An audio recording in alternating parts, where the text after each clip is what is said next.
This is vlog 10 on 10, the final one until I get some inspiration again, and it's actually take 2 because take 1 went on for 16 minutes and I just thought it was a bit too, well, long. I've never actually posted anything so long, so I decided to, well, make a shorter, more to the point version without any rambling.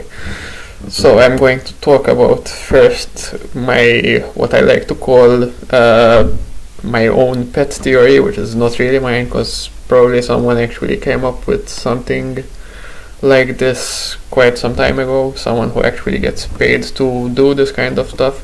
But anyway, my theory, or well, let's call it my pet theory of personality, is that you have a number of variations of who you are based on the power set of the people that you know, because depending on who you are with, you adjust and regulate your behavior and use a different brain to mouth filter.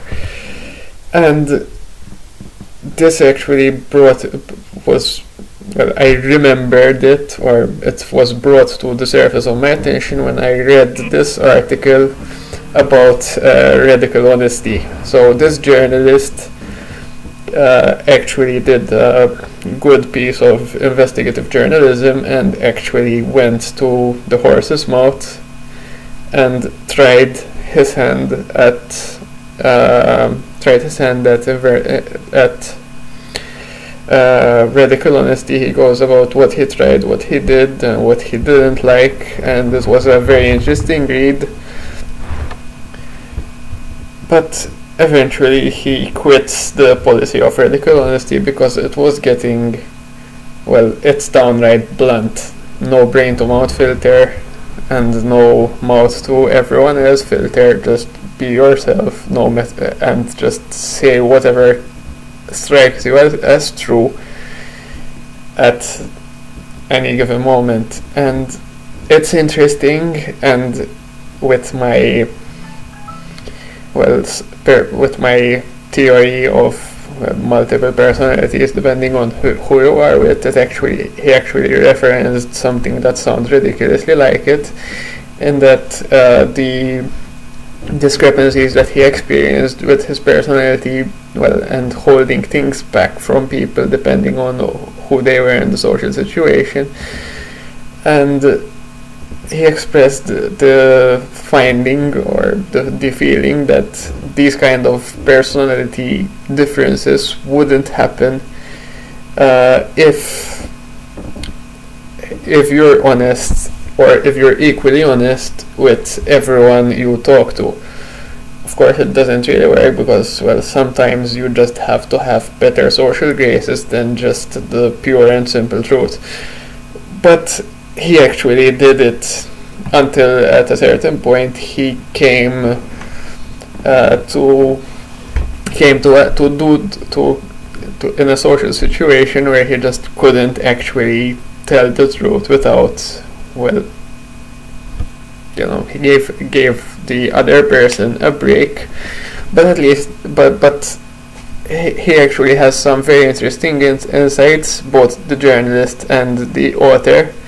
But I particularly liked the part where where he speaks about how you actually have to express your true feelings and your, well, appreciation or resentment and in person, and how you shouldn't actually do that in an email or in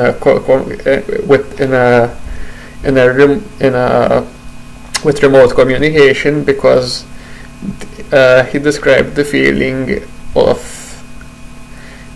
forgiveness as, well, getting, well, whatever was bugging you off your stomach, and